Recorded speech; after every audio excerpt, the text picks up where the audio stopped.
Shalom, selamat pagi Bapak Ibu, saudara-saudara dan anak-anak yang terkasih di dalam Tuhan. Pagi ini kita akan merenungkan firman Tuhan sebagai penuntun kehidupan kita di hari ini. Sebelumnya, mari kita bersama bersaat teduh.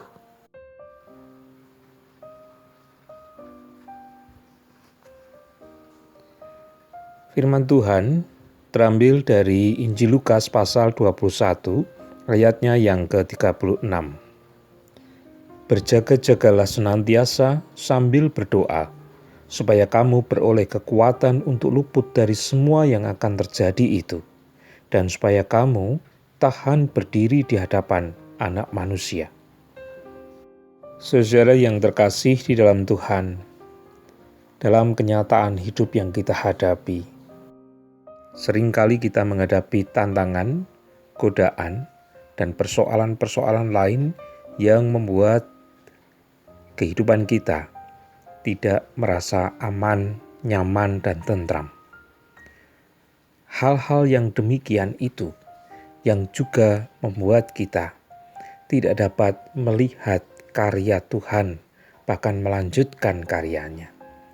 Nah, kalau kita menyadari akan kehidupan yang kita hadapi demikian,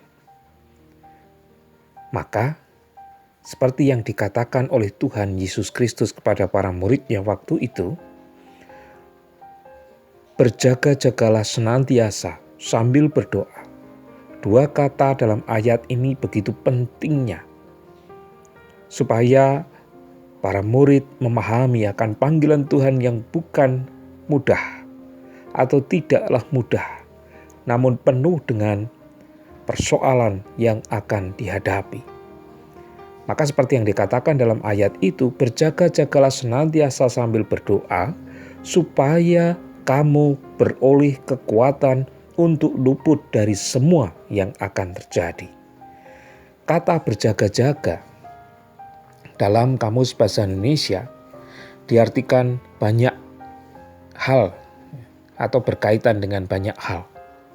Seperti misalnya tidak tidur pada malam hari, bersiap-siap, waspada, bersiap sedia, berhati-hati, mengawasi sesuatu supaya tidak mendatangkan bahaya, dan seterusnya.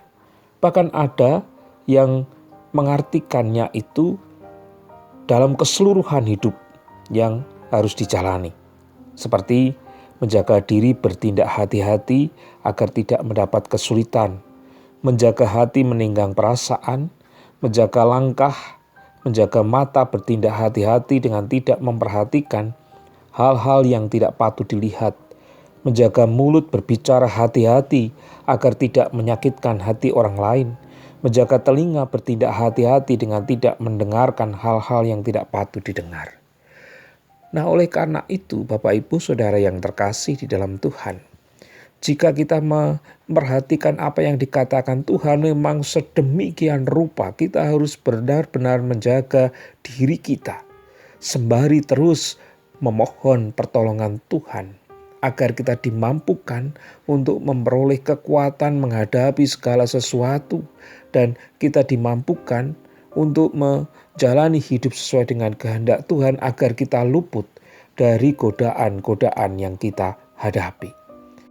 Apalagi kalau kita membaca surat 1 Petrus pasal yang kelima ayat yang ke-8. Di sana dikatakan, sadarlah dan berjaga-jagalah, lawanmu si iblis berjalan keliling, sama seperti singa yang mengaum-aum dan mencari orang yang dapat ditelannya.